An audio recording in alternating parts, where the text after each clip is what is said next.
kepada Al-Ustadz. Kami persilahkan oleh tafadhol Maskurun.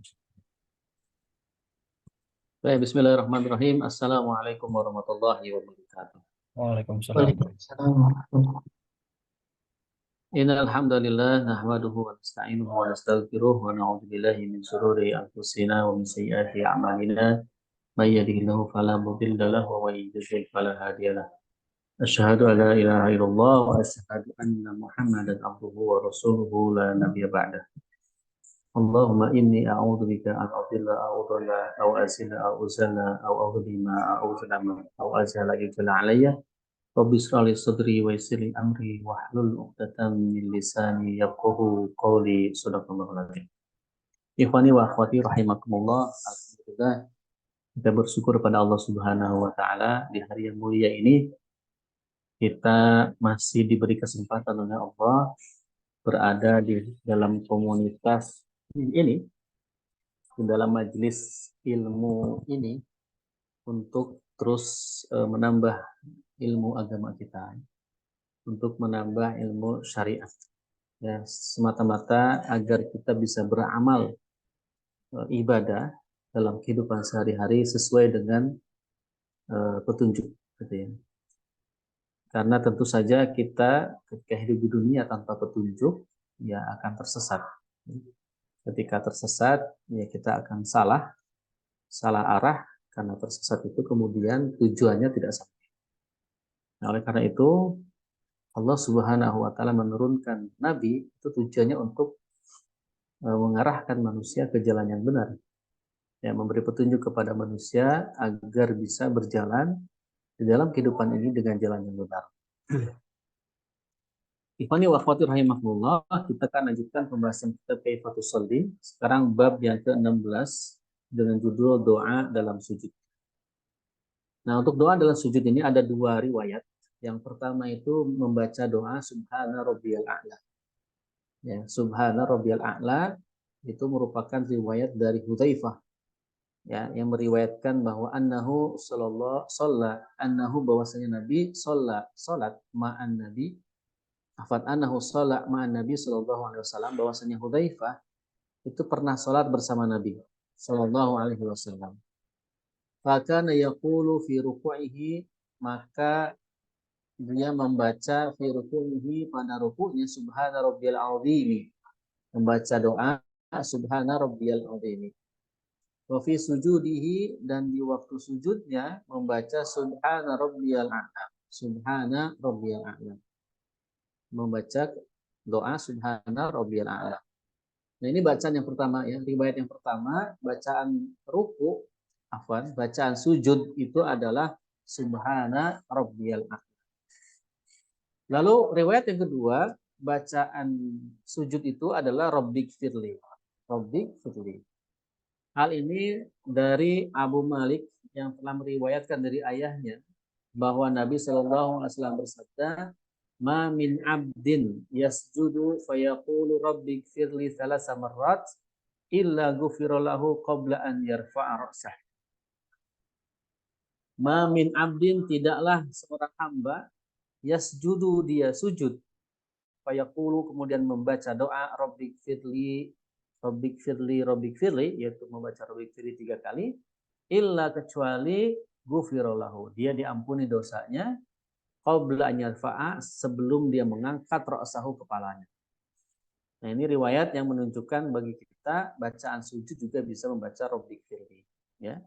Jadi ada dua bacaan, yang pertama Subhana Rabbiyal A'la, yang kedua adalah Rabbik firli.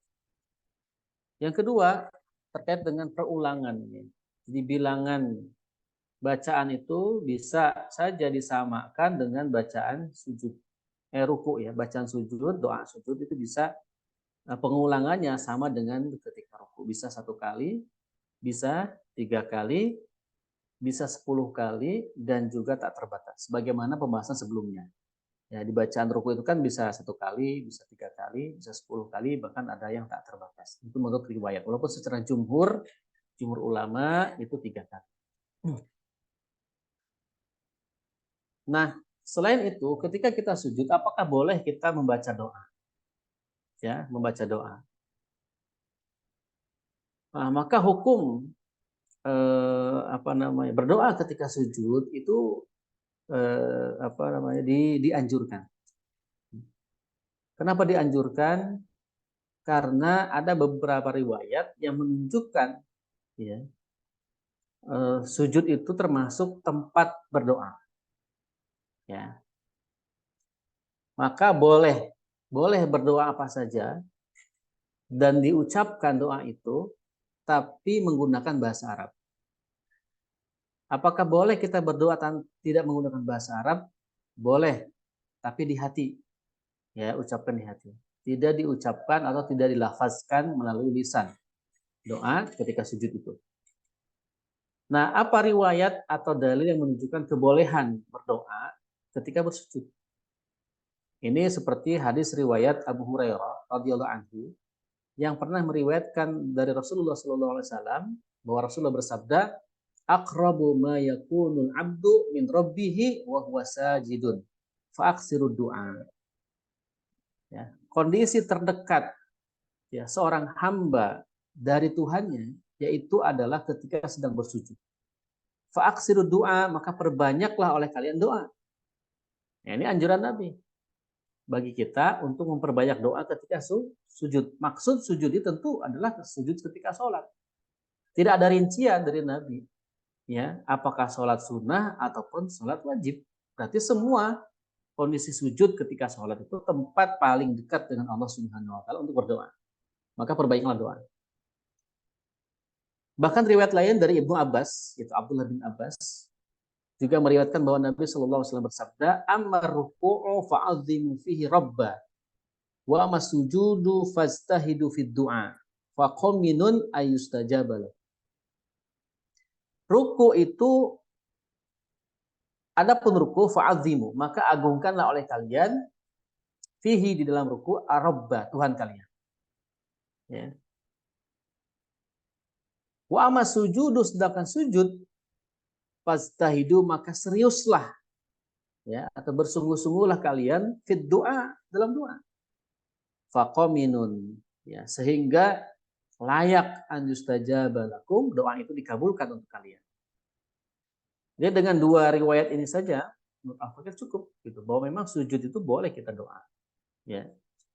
Doa apapun itu. Kalau mau diucapkan harus dengan bahasa Arab, tapi kalau tidak bisa bahasa Arab, bisa dengan hati saja, dalam hati ketika sujud. Ya. Nah, yang tidak boleh itu justru adalah membaca Al-Quran saat sujud, itu tidak boleh. Ya. Kecuali kalau memang bacaan Al-Quran itu bacaan doa. Ya, kan ada ya beberapa doa itu yang termaktub dalam Al-Quran. Ya, misalkan seperti Rabbi shrah li sadri wa yassir li amri wahlul 'uqdatam min lisani yafqahu qawli. Itu kan doanya Nabi Musa yang ditulis dalam Al-Quran. So, atau doanya Rabbana dzalamna anfusana wa illam taghfir lana wa tarhamna lanakunanna minal khasirin. Ini doanya Nabi Nuh, ya, yang ditulis dalam Al-Quran. Ya. Jadi tidak boleh membaca Al-Quran ketika sujud, kecuali kalau bacaan Al-Quran itu termasuk bacaan doa. Jadi kata kuncinya doanya itu, bukan bacaan Al-Quran. Nah, dari mana penjelasannya? Dari Abdullah bin Abbas. Ya, telah meriwayatkan bahwa Nabi Shallallahu alaihi wasallam membuka kelambu, ya, saat orang-orang sedang berbaris di belakang Abu Bakar.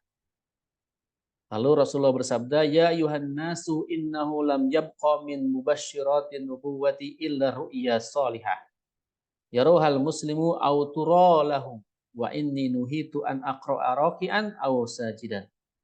Ya, wahai manusia, sesungguhnya tidak tersisa dari kabar-kabar gembira kenabian kecuali mimpi yang baik yang dilihat oleh seorang muslim atau diimpikan baginya. Ya, jadi bermimpi itu, mimpi yang baik itu memang termasuk bagian daripada nikmat Allah Subhanahu wa taala, mimpi yang baik. Nah, sesungguhnya wa inni nuhitu, aku itu dilarang an aqra'a raki'an, membaca Al-Qur'an saat sedang ruku, au sajidan, atau sedang sujud. Ya, hadis riwayat Muslim, ya, Abu Daud juga meriwayatkan hadis ini. Jadi ini ada larangan khusus bagi Rasulullah untuk tidak membaca Al-Quran ketika sujud dan juga ruku. Begitupun juga Ibnu Mas'ud. Ya, Ibnu Mas'ud juga meriwayatkan ya bahwa Rasulullah SAW pernah bersabda, waqra wa anta sajidun fatihatal kitab sab'a marrat wa ayatul kursi sab'an marrat. Ya. Wa qul la ilaha illallah wahdahu la syarikalah lahul mulku wa lahul hamdu wa huwa ala kulli syai'in qadir. Asra amarrat. Summa qul Allahumma inni as'aluka bima aqibi izzi min arsyika wa muntahar rahmati min kitabika wasmika a'zami wa jaddika al'a'na wa kalimatika tamma summa sal ba'du hajataka summa rfa' ra'saka summa salim yaminan wa shimalan wa la tu'allimuha sufaha'a fa innahum yad'una biha fayustajabu. Ya. Jadi Ibnu Mas'ud pernah meriwayatkan bahwa Rasulullah bersabda, kamu melakukan sholat 12 rakaat pada malam atau siang. Bertahiyat di antara setiap 2 rakaat. Lalu jika kamu bertahiyat pada akhir salatmu, maka memujilah kepada Allah dan berselawatlah pada Nabi. Kemudian bertakbir dan bersujudlah. Dan dalam keadaan kamu sujud, maka baca Al-Fatihah 7 kali, ayat kursi 7 kali, lalu ucapkanlah la ilaha illallah wahdahu la syarikalah, lahul mulku wa lahul hamdu wa huwa ala kulli syai'in qadir 10 kali. Kemudian ucapkanlah Allahumma inni as'aluka bi ma'aqidil izzi min arsyika wa muntahar rahmati min kitabik wa wasmikal a'zam wa jaddika a'la wa kalimati tammah. Kemudian setelah itu mohonlah kebutuhanmu, kemudian angkatlah kepalamu, kemudian bacalah salam ke kanan dan ke kiri, dan jangan ajarkan ini kepada orang-orang bodoh, karena mereka akan menggunakannya untuk berdoa lalu ia akan dikabulkan. Nah, ini hadis riwayat Al-Baihaqi. Ya. Nah, ini Al-Fatihah, lalu bagaimana dengan ayat kursi? Nah, karena Al-Fatihah itu ada bacaan doanya dan juga ayat kursi juga ada bacaan doanya, maka diperkenankan.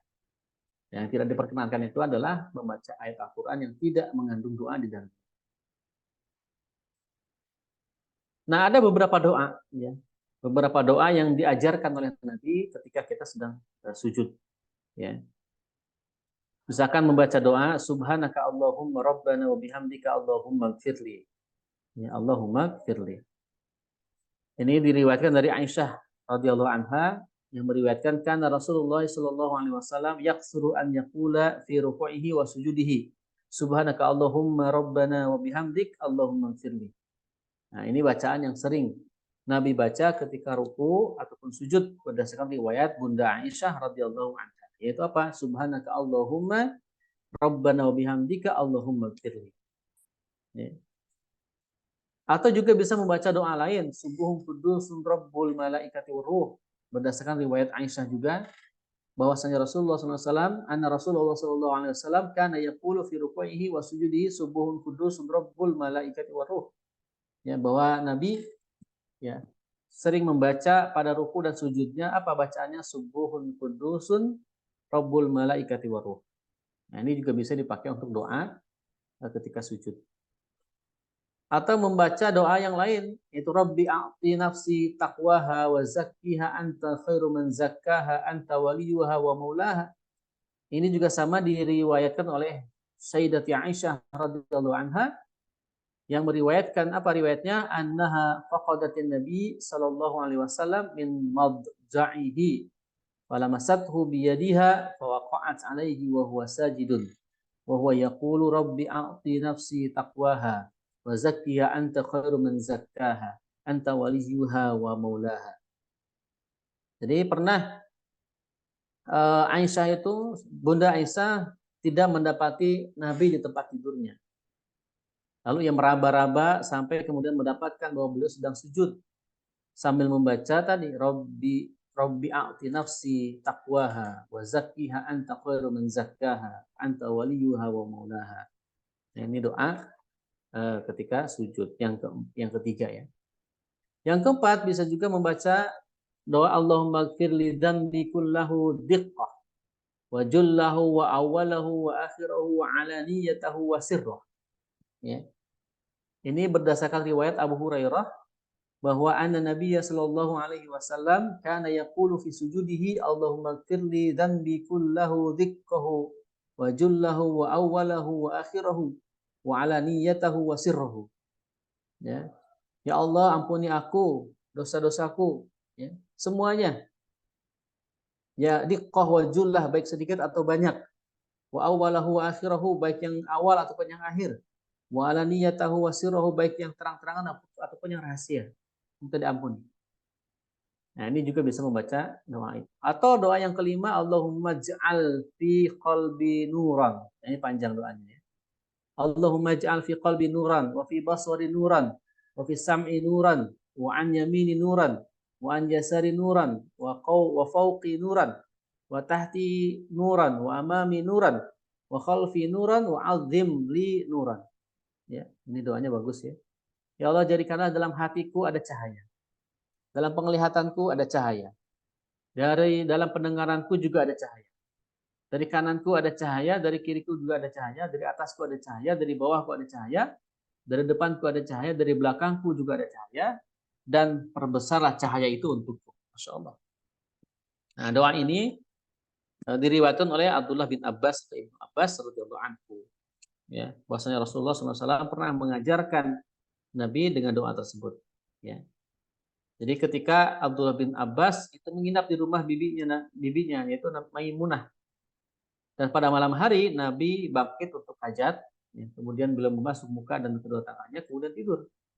Kemudian beliau bangun mendekat ke gentong, lalu melepaskan talinya, kemudian beliau berdiri lalu sholat, dan termasuk doa beliau adalah Allahumma ij'al fi qalbi nuran. Nah ini apa namanya doa ya. Atau juga doa lain, Allahumma ij'al fi qalbi nuran wa fi sam'i nuran wa fi basari nuran wa an yamini nuran wa tahti nuran wa ij'alni nuran. Ya. Ini yang pendeknya. Dan doa ini di poin yang kelima itu dibaca pada waktu sujud dalam sholat tahajud. Nah, menurut penulis kitab ini, doa yang terakhir itu yang Allahumma ij'al fi qalbi nuran tadi dibaca ketika sujud di sholat tahajud. Nah, itu baca doa itu, insyaallah ya. Nah, itulah dia beberapa doa ya ketika sujud, banyak ya, ada 5 bacaan untuk bacaan doa sujudnya, sedangkan untuk bacaan minimal tadi disebutkan minimal itu Subhana Rabbiyal A'la. Ada 2 yang minimal. Subhana Rabbiyal A'la dan Rabbik Fili tadi. Itu paling kecil. Sedangkan yang panjang-panjangnya tadi ada 5. Jadi yang minimal ada 2, yang panjang tadi ada 5. Bacaan doa ketika sujud. Ya, yang pendek tadi Rabbik Firli sama Subhana Rabbiyal A'la. Itu paling pendek. Yang panjang-panjang tadi ada 5 jenis panjang. Yang bagian kelima itu dikhususkan untuk dibaca ketika sujud sholat tahajud. Baik. Kita lanjutkan bab ke-17, duduk di antara 2 sujud dan bangkit dari sujud. Nah, dalam sholat duduk itu memang ada 2. Ya. Jadi duduk antara 2 sujud itu ada 2. Yang pertama ada duduk iftirosh, ya. Kemudian ada duduk iq'a. Ada iftirosh, ada duduk iq'a. Nah, duduk iftirosh itu apa? Duduk iftirosh itu duduk di mana dia melipat kaki kiri ya, dan duduk di atasnya serta menegakkan telapak kaki kanan. Jadi yang kiri itu dilipat, didudukin, yang kiri itu ditegak. Nah, itu ya di belakangnya. Jadi begini. Ini diduduk iftirosh, ini kemudian tegak. Itu duduk iftirosh. Nah, yang biasa kita lakukan diduduk 2. Makanya kaki kita itu ini didudukin. Bukan pantat kita, mohon maaf, duduk di atas lantai. Tapi pantat kita menduduki telapak kaki kiri, itu iftirosh. Sedangkan kaki kirinya, kaki kanannya ditegakkan seperti ini. Ininya dilipat menghadap ke kiblat. Gitu ya, jadi gitu. Itu nama duduk iftirosh. Nanti tak kirim gambarnya. Nah, dari mana riwayat itu? Dari Bunda Aisyah radhiyallahu anha yang meriwayatkan kana Nabi sallallahu alaihi wasallam idza sajada farafa ra'sahu lam yasjud hatta yastawiya jalisan wa kana yafrishu rijlahu yusra wa yansibu rijlahu yumna. Ya. Jadi seringkali Nabi jika bersujud lalu mengangkat kepalanya maka tidak akan kembali bersujud sebelum dalam kondisi duduk sempurna. Jadi tidak buru-buru ya, sudah sempurna tumaina baru kemudian sujud lagi. Dan adalah beliau selalu membentangkan melipat kaki kirinya tadi ya, melipat kaki kirinya dan menegakkan kaki kanannya. Itu namanya duduk iftirosh. Ya frishu itu kan itu iftirosh. Berarti kata faros. Faros itu apa? Kasur ya. Nah, jadi menjadikan telapak kaki kiri seperti kasur. Tempat untuk tiduran, dudukan kasur iftiros. Wa ayusniya rijlahul yusra wa yaqudu 'alaiha wa yansiba qadamahul yumna tadi ya. Menurut Imam Yahya bin Al-Abil Khair, melipat kaki kiri dan duduk di atasnya serta menegakkan telapak kaki. Nah, catatan untuk hadis ini, dalam teks tidak akan kembali bersujud sebelum dalam kondisi duduk sempurna tadi, maka mazhab Imam Syafi'i mewajibkan adanya tumanina. Nah, yang maksud dengan lam yasjud hatta yastawil jalisan, maksudnya tumanina. Ini juga dikuatkan oleh riwayat Abu Humaid As-Sa'di wa wada'a kaffaihi hadwa mankibaihi summa rafa'a ra'sahu hatta raja'a kullu 'azmin fi mawdi'ihi. Nah, beliau meletakkan kedua telapak tangannya biar sejajar dengan kedua pundaknya, kemudian mengangkat kepalanya sehingga seluruh tulang kembali di tempatnya. Maksudnya sampai kembali tenang, kembali duduk seperti mengembalikan posisi tulang pada tempat. Kalau menurut Imam Abu Hanifah dan Imam Malik mengatakan apa? La yajibu alaihi tumanina. Nah, bagi Abu Hanifah dan Imam Malik memang tidak wajib tumanina. Ya. Tapi bagi Imam Syafi'i itu termasuk wajib tumanina. Ya, tenang. Taib itu termasuk apa namanya bahasan terkait duduk iftiroshi, duduk yang pertama, jenis duduk di antara dua sujud yang pertama itu duduk iftirosh. Yang kedua duduk iqa. Nah, duduk iqa itu bagaimana? Duduk di mana posisi kaki kita itu ini nih, tegak dua-duanya. Nah, ini kan dua ya, ini pantat pantat kita berdiri di atas ujung kaki kita atau tumit kita. Sedangkan ujung kaki yang berjari ini dilipat, namanya duduk iqa. Nah, duduk iqa itu ya boleh. Boleh. Jadi ini diriwayatkan dari Tawus ya. Qulna li Ibnu Abbas, kita pernah bertanya kepada Ibnu Abbas, fil iqa' alat qadamaini fi sujudi. Ya, terkait dengan iqa' duduk di atas dua kaki ya fi sujud. Faqala hiya as-sunnah, kata Ibnu Abbas itu adalah sunnah. Qulna, kemudian kami bertanya lagi, inna lanarahu jafa'an birrajuli faqala Ibnu Abbas. Kemudian Taus berkata, kami mengatakan sesungguhnya kami menilai bahwa itu menandakan kekerasan hati. Ya, hiya sunnatun nabiyika sallallahu kemudian faqala Ibnu Abbas, lalu Ibnu Abbas mengatakan, hiya sunnatun nabiyika sallallahu alaihi wasallam, itu sunnah Nabi. Jadi itu dekika itu yang awalnya dianggap tidak baik, tapi menegaskan Ibnu Abbas bahwa itu adalah sunnah.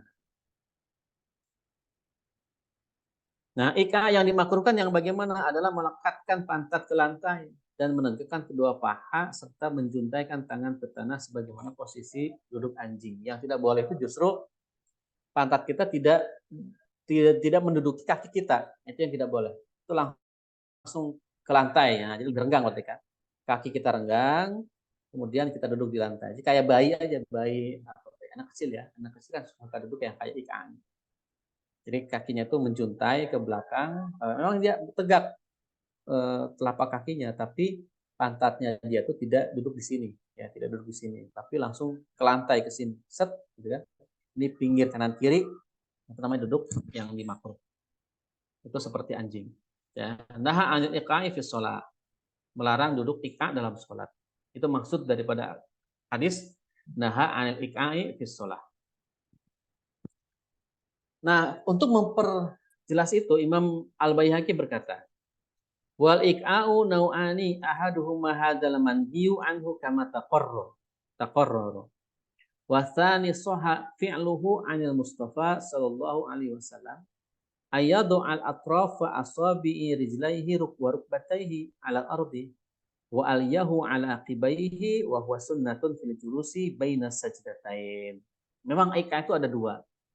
Yang pertama itu iqa yang dilarang, ya, yang dimasukkan dalam hadis Imam Al-Baihaqi itu. Naha anil iqa'i fi shalah. Itu memang ada larangan iqa. Tapi larangan IKA yang dimaksud ini adalah duduk IKA yang salah tadi, di mana kedua kakinya itu direnggangkan dan pantatnya langsung duduk di atas lantai. Nah, jadi kanan kirinya tuh kakinya tegak gitu ya. Nah, pahanya dia duduk di atas lantai, langsung pantatnya. Nah, IKA yang sunnah itu adalah IKA yang meletakkan jari kedua kaki dan kedua lutut ke lantai dan meletakkan pantat di atas kedua telapak kaki tadi. Nah, inilah duduk IKA yang disunahkan oleh Nabi Shallallahu Alaihi Wasallam. Nah, nanti di gambarnya, gambar dikirim. Abu Ubaidah mengatakan, sami'tu ahlal ilmi yaquluna al-iqa'u huwa ayyaftarisha rijlaihi wa yajlisa ala aqibaihi. Ya. Abu Ubaidah mengatakan, aku pernah mendengar ya ahli ilmu mengatakan iqa adalah menghamparkan dua kaki dan lalu duduk di atas dua telapak kaki itu. Ya, jadi bukan duduk di atas lantai langsung. Itu ya. Jadi untuk duduk di antara dua sujud ada dua. Yang pertama duduk iftirash, yang kedua adalah duduk iqa. Nah, duduk iqa yang dimaksud adalah duduk di atas dua telapak kaki dengan telapak kaki ditegakkan. Jadi kita duduk di atas tumit, ya, pantat kita duduk di atas pantat diletakkan di atas tumit. Sedangkan iqa yang dilarang itu adalah di mana pantat kita tidak di atas tumit, tapi dia langsung duduk di atas lantai dan kakinya tetap ditegakkan dan dia dihamparkan. Ya, seperti ya kayak bayi duduk gimana ya, bayi anak kecil duduk ya, atau anjing duduk gimana sih anjing duduk. Nah, itu yang tidak boleh. Baik, kemudian dilarang melakukan gerakan sujud dengan sangat cepat. Nah, seperti ayam mematuk. Nah, ini larangan. Biasanya dilakukan oleh orang-orang yang salatnya tuh mepet di akhir. Nah, ini tidak boleh. Sebagaimana riwayat Abu Hurairah yang telah meriwayatkan, Abu Hurairah radhiyallahu anhu yang telah meriwayatkan, amaroni Rasulullah sallallahu alaihi wasallam bisalasin wa nahani an salasin. Ya, Rasulullah memerintahkan 3 hal dan melarang 3 hal. Yang pertama adalah amaroni bi raq'atayis duha kulla yaumin. Ya. Yang pertama 2 rakaat duha setiap hari. Ya, jadi Rasulullah memerintahkan Abu Hurairah untuk sholat duha 2 kali. Wal witri qoblan naum, sholat witir sebelum tidur. Yang ketiga wasyami salasati ayyamin min kulli syahr. Puasa ya 3 hari dari setiap bulan. Ini larangan Nabi perintah Nabi kepada Abu Hurairah. Yang pertama tadi apa? Sholat duha 2 rakaat setiap hari, witir sebelum tidur, puasa 3 hari setiap bulan. Biasa disebut dengan ayamul bid, ya. Sholat puasa di pertengahan bulan. Wa nahani an naqratin kanaqratid diki wa iqa'in kaiqa'il kalbi wal tifatin kaltifatis sa'lab. Dan beliau melarang Abu Hurairah 3 hal. Yang pertama an-naqratin, mematuk seperti ayam jago mematuk. Jadi gerakannya gitu cepat mematuk. Itu tidak boleh. Yang kedua adalah duduk iqa seperti duduknya anjing. Itu yang dilarang tadi. Ya, duduknya iqa tapi seperti anjing. Yang ketiga menoleh seperti menolehnya rubah. Ya, kalau rubah menoleh gimana ya? Ini 3 hal yang dilarang Rasulullah kepada Abu Hurairah. Yang tentu saja larangan ini juga bisa berlaku untuk umatnya. Ya, untuk umatnya. Kenapa? Karena ada firman Allah Subhanahu wa taala, "Wa ma atakumur rasulu fakhudhuhu wa ma nahakum anhu fantahu." Apa saja yang Allah perintahkan maka itu lakukan, dan apa yang Rasul larang maka tinggalkan. Ya, "Wa ma atakumur rasulu fakhudhuhu wa ma nahakum anhu fantahu." Ya. Kemudian apa doa untuk duduk di antara 2 sujud? Ada banyak riwayat. Yang paling minimal itu pertama membaca doa Rabbik firli. Itu cukup. Ya, 2 kali Rabbik firli. Nah, jadi duduk di antara dua sujud. Itu minimal Rabbik firli. Sebenarnya dengan adanya minimal ini memudahkan kita ya. Misalkan ketika sholat yang memang cepat ya, temponya bukan cepat banget ya, pakai matu kan tadi tidak boleh. Kita gimana caranya sholat banyak tapi cepat selesai misalnya. Ada caranya. Doa-doanya pendek-pendek tadi. Robbik firli, dengan cukup. Itu kan bisa. Kita tanpa mengurangi ketartilan bacaan kita, tapi kita bisa cepat gitu, dan banyak rakaat. Misalkan mau sholat tahajud 12 rakaat, ya 8 plus witir 3 misalkan. Ya kalau kita ingin mendapat banyaknya bisa baca yang pendek-pendek saja. Doanya pendek, baca Qurannya pendek. Ya, karena khawatir kita mungkin ngantuk atau sebagainya, kita dapat 8 rakaat sholat tahajud ditambah 3 witir. Nah, jadi bacanya bisa robik firli. Duduk di antara dua sujud. Atau yang kedua, doa yang paling umum yang dibaca adalah rangkuman dari beberapa riwayat berikut. Yang pertama, Allahumma firli warhamni wa'afini. Ya, ini duduk doa duduk di antara dua sujud. Ini berdasarkan riwayat Ibnu Abbas. Karena Nabi sallallahu alaihi wasallam yaqulu baina sajdatain Allahumma firli warhamni wa'afini wahdini warzuqni. Ya, adalah Nabi biasa berdoa ketika duduk di antara sujud, doanya Allahumma gfirli, ya Allah ampuni aku, warhamni, sayangilah aku, wa'afini, apa namanya, wa'afini, wa'afini, dan maafkanlah aku, wahdini, beri petunjuk aku, warzuqni, beri rezeki aku. Nah, gitu. Atau yang kedua membaca Rabbik firli warhamni wazburni. Nah, Rabbik firli, ya Allah ampuni aku, warhamni, sayangi aku, wazburni, berikan ganti padaku, warzukni, berikanlah rezeki untukku, warfa'ni, dan angkatlah derajatku. Ini juga berdasarkan riwayat Ibnu Abbas. Ya, Rasulullah juga membaca Rabbik firli warhamni wazburni warzukni warfa'ni. Atau yang ketiga membaca Allah magfirli warhamni wazburni saja. Allah magfirli warhamni wazburni wahdini warzukni. Ini juga sama dari Ibnu Abbas. Atau yang keempat membaca Allahumma gfirli warhamni, ya, Allahumma gfirli warhamni warzuqni wahdini wa'afini. Ya. Paling kecil dari al-magfirli tadi. Nah, menurut Imam Nawawi, boleh saja kita merangkum semua bacaan tersebut menjadi satu. Ya, kita sering baca Rabbik firli warhamni wazburni warzuqni warfa'ni wahdini wa'afini wa'fu anni, menggabungkan semua doa-doa itu menjadi satu kesatuan bacaan. Boleh, boleh. Sebagaimana pendapat Imam An-Nawawi.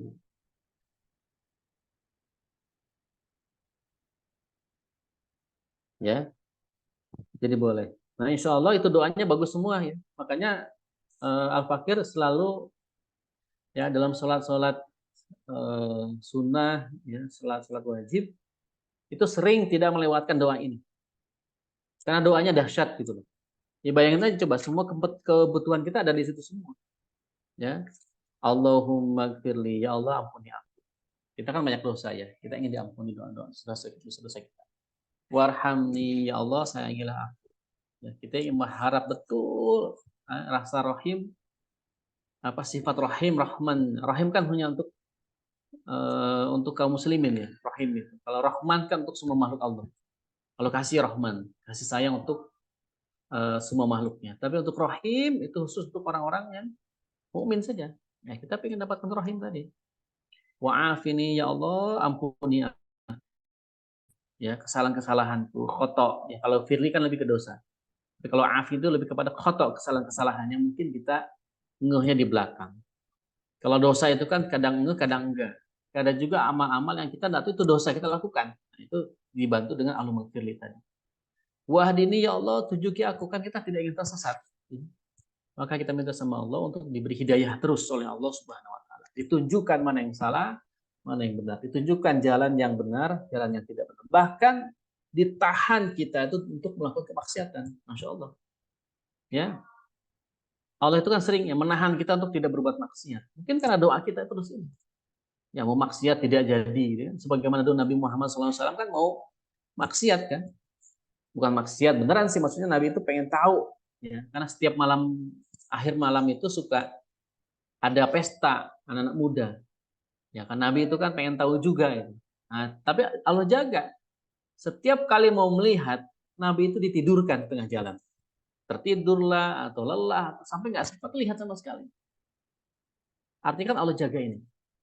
Nah, kita pun juga ingin gitu, kita dijaga dari maksiat. Kan kadang-kadang nafsu kita itu ada aja ingin maksiat, ya, berbuat salah, melanggar perintah Allah, ada saja.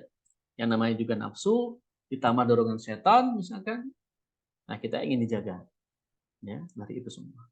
Warzuqni, ya, dan ya Allah berikan kami rizki, berikan aku rizki. Rizki itu mungkin tentu tidak hanya sebatas uang atau harta, ya, kesehatan itu juga rizki, ya, kemudian kasih sayang teman-teman sekantor kita itu juga rizki, ya. Coba bayangkan ya, kita kan tidak merasa nyaman kalau teman-teman kita tidak saling support, tidak saling sayang di antara kita, kan lebih nyaman hidup kita, kerja juga nyaman di situ kan, ketika teman-teman kita saling support.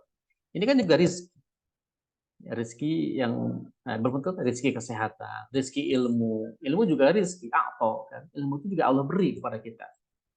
Karena makna rizku itu adalah atau, rezeki itu adalah pemberian artinya. Nah, jadi saran Al Fakir sih jangan dilewatkan, doa ini kalau bisa ya baca. Kemudian bagaimana bangkit dari sujud? Ya, bangkit dari sujud yang pertama mendahulukan tangan daripada lutut. Ya, jadi tangan dulu, baru kemudian lutut. Ini berdasarkan riwayat hadis dari Wa'il bin Hujr. Ra'aitun Nabi sallallahu alaihi wasallam idza sajada wada'a rukbatayhi qabla yadayhi. Kalau mau sujud diletakkan rukbatayhi, itu apa namanya? Lutut dulu baru kemudian tangan. Wa idza nahadha rafa'a yadayhi qabla rukbatayhi. Tapi ketika bangkit dari sujud yang diangkat tangan dulu baru kaki atau lutut. Gitu, ya. Boleh salah satu tangan bertekanan pada lantai, tapi dilarang bertekanan dengan dua tangan.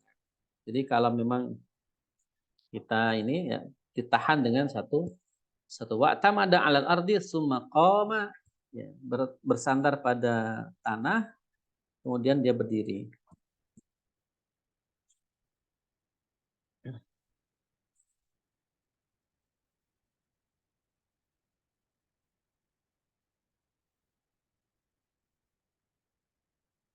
Nah, ada riwayat lain dari Ali radhiyallahu anhu, qala inna minas sunnati fi sholati al-maktubah idza nahadha rajulu fi rak'ataini al-ulayaini alla ya'tamida bi yadayhi 'ala ardi illa an yakuna syaikhan kabiran la yastati'. Dari Ali radhiyallahu anhu berkata, sesungguhnya termasuk sunnah dalam sholat maktubah, sholat wajib, jika seseorang bangkit dari dua rakaat pertama agar tidak bersandar ke tanah dengan kedua tangannya, kecuali ia seorang lanjut usia yang tidak mampu. Jadi memang kita disunahkan bertumpu pada satu tangan ketika bangkit dari sujud. Kecuali orang yang ajus baru dengan dua tangan. Jadi dari sujud mau bangkit ke atas, ya dia tahan dengan satu tangan baru berdiri. Tapi yang diangkat tangan dulu, tangannya diangkat, ketika bangun baru tahan. Gitu ya.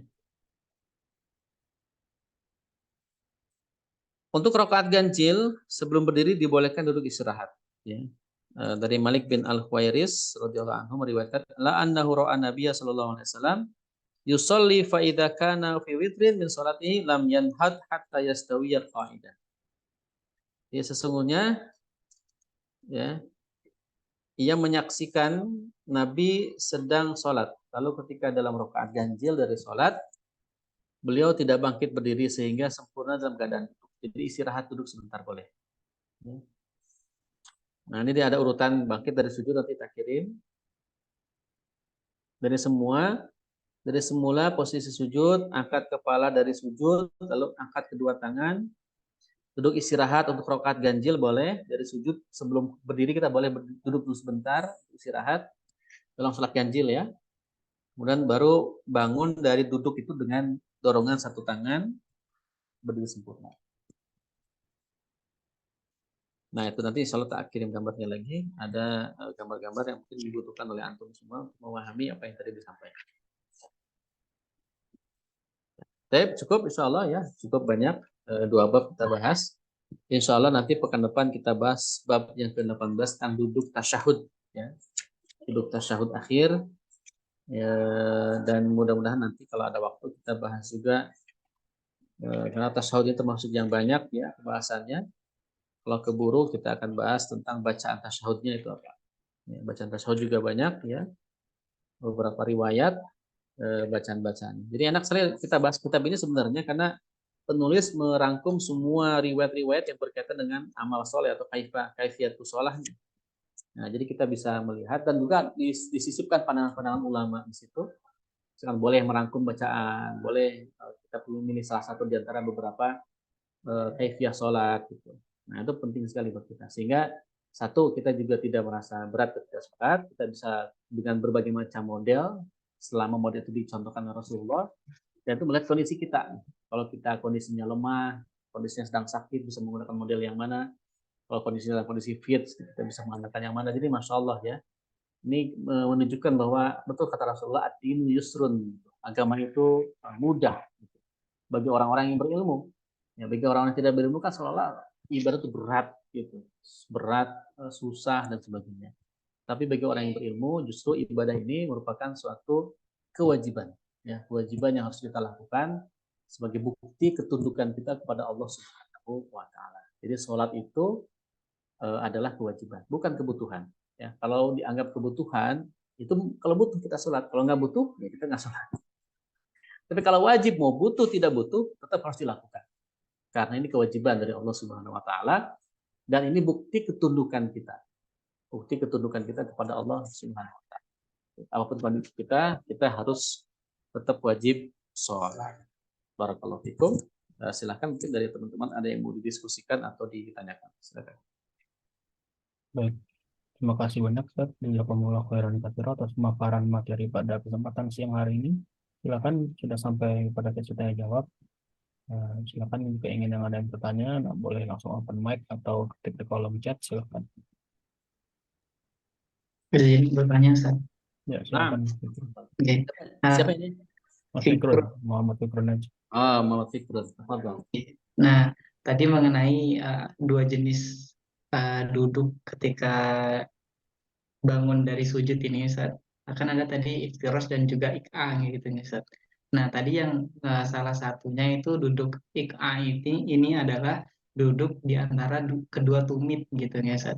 Nah, itu untuk ujung kaki itu dilipat menghadap dan diarahkan ke kiblat seperti ketika sujud atau dijulurkan, Ustaz. Ya, tadi sudah dijelaskan untuk iqa ini posisi ujung kaki kita atau jari kaki diarahkan ke kiblat, ya.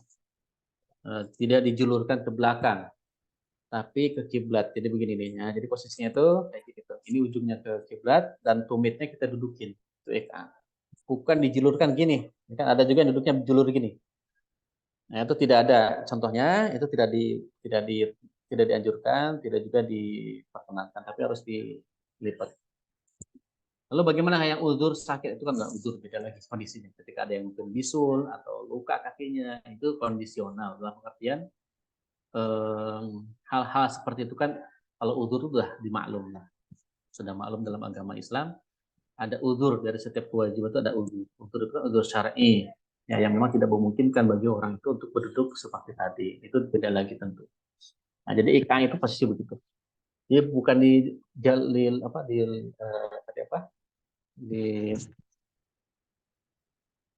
julurkan ya, bukan dijulurkan, tapi dilipat sehingga ujung jari kita mengarah ke kiblat.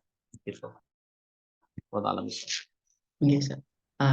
Awan, Ustaz, kalau umpamanya nih, Ustaz, tidak ada uzur sama sekali gitu kan, tapi dengan cara duduk yang seperti itu bagaimana hukumnya gitu, Ustaz, pertama. Lalu yang kedua, duduk yang seperti itu tadi, di mana kakinya dijulurkan gitu ya, yang menjadi eh, tatakannya kalau bahasa Jawanya itu punggung kakinya. Nah, itu bagaimana, Ustaz? Itu termasuk yang dilarang atau diperbolehkan gitu, Ustaz? Ya, baik. Kalau sholat itu kan ada dua ya. Ada yang sifatnya rukun sholat, ada sunnah sholat. Gitu. Nah, ketika kita tidak melakukan rukun sholat, itu berimplikasi kepada batalnya sholat, gitu ya. Kalau rukun-rukun sholat yang kita lakukan atau kita meninggalkan rukun sholat itu bisa berimplikasi kepada batalnya sholat, gitu. Baik. Nah, untuk yang sunnah sholat, ya, sunnah-sunnah sholat itu kan ada beberapa sunnah. Nah, ketika kita tidak melakukan kesunahan sholat itu tidak membatalkan sholat. Ya, hanya kita tidak mendapatkan kesunahan Nabi saja, tidak mendapatkan sunnah Nabi. Ya, tidak mendapatkan keutamaan mengikuti sunnah Nabi Shallallahu Alaihi Wasallam. Kan namanya juga sunnah. Sunnah itu kan ibarat kata nafilah, an-nadb, ya, atau apa tambahan daripada amalan-amalan yang wajib tadi. Kalau rukun kan implikasi ke wajib. Ya, wajib kita lakukan, tidak boleh ditinggalkan. Kalau ditinggalkan maka batal sholatnya, tidak diterima oleh Allah. Tapi ketika kita meninggalkan kesunahan, itu tentu tidak berimplikasi kepada batalnya sholat. Ya, hanya kita tidak mendapatkan kesunahan sholat itu tidak mendapatkan pahala sunnah tadi, tapi tidak membatalkan sholat. Nah, duduk ik'a tadi, dan duduk ik'a tadi memang itu bagian dari kesunahan. Ya, sunnah. Artinya ketika kita meninggalkannya, tentu tidak membatalkan sholat itu sendiri. Ya, tapi tentu bagi seorang muslim itu suatu kerugian. Kenapa rugi? Karena sunnah itu sudah dicontohkan Rasulullah, kemudian kita tidak melakukan kesunahan itu, dan kita akan menghilangkan pahala sunnah dan menghilangkan keafdoliahan daripada sholat yang kita lakukan. Jadi ittiba kepada nabinya kurang sempurna. Nah, tetap tapi tidak membatalkan sholat. Nah, itu indahnya Islamnya, tidak membatalkan sholat. Ya, sama seperti apa namanya? Kan kalau rukun itu, kalau lupa itu kan harus dibalas atau dibayar dengan sujud sahwi di akhir, kan, untuk membalas atau mengganti rukun sholat yang ditinggalkan itu harus dengan sujud sahwi, gitu. Atau yang paling minimal itu yang sifatnya sunnah muakkad. Kalau menurut Imam Syafi'i, kalau kita meninggalkan sunnah muakkad dalam sholat maka itu diganti dengan sujud sahwi. Contohnya lupa apa di sholat subuh misalkan kita lupa kunut. Nah, kunut menurut Imam Syafi'i itu kan hukumnya sunnah muakkad. Maka ketika kita lupa maka disunahkan untuk sujud sahwi. Nah, tapi bagi sunnah-sunnah yang tidak sunnah muakkad, ya, sunnah yang sunnah biasa, yaitu tidak membatalkan sholat. Nah, lalu apa larangan-larangan tadi? Misalkan duduk tidak seperti menyerupai anjing. Nah, tentu larangan tadi tidak sampai ke derajat haram, ya. Dijelaskan juga tadi oleh beberapa ulama, ik'a yang menyerupai duduknya seperti anjing. Tadi seperti duduk apa namanya, kita duduk di atas kaki, tapi punggung kakinya itu dijulurkan.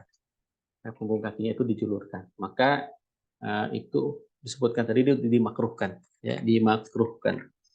Artinya tidak sampai kepada haram.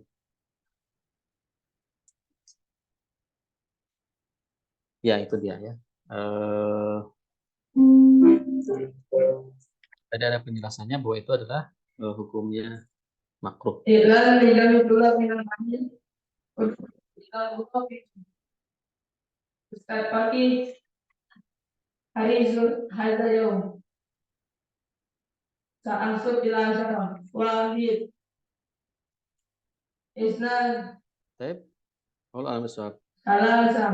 Terima kasih Ustaz atas jawaban dari pertanyaan yang diberikan.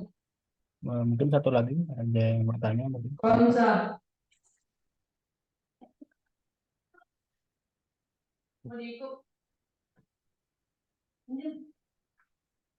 Tidak ada, mungkin bisa langsung ke quiz, Ustaz. Silakan pertanyaan untuk teman-teman semua. Pertanyaan pertama, bacaan minimal sujud ada dua, ya, sebutkan. Nah, Untuk bacaan minimal sujud itu ada dua, Subhana Rabbiyal A'la dan Rabbik Firli.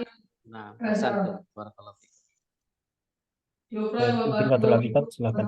Satu lagi, sebutkan salah satu bacaan duduk di antara sujud, bacaan doa.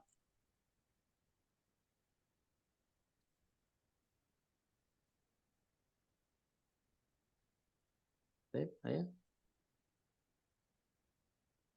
Bacaan doa duduk di antara dua sujud. Salah satu aja. Mau yang mana aja?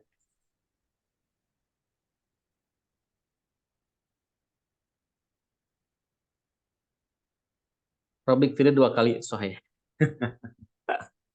Ya, Bisa. barakallahu fikum. Barakallahu fikum. Ya, terima kasih untuk apresiasinya. Ini yang bertanya satu dan yang bisa menjawab satu gitu Ustaz rencananya.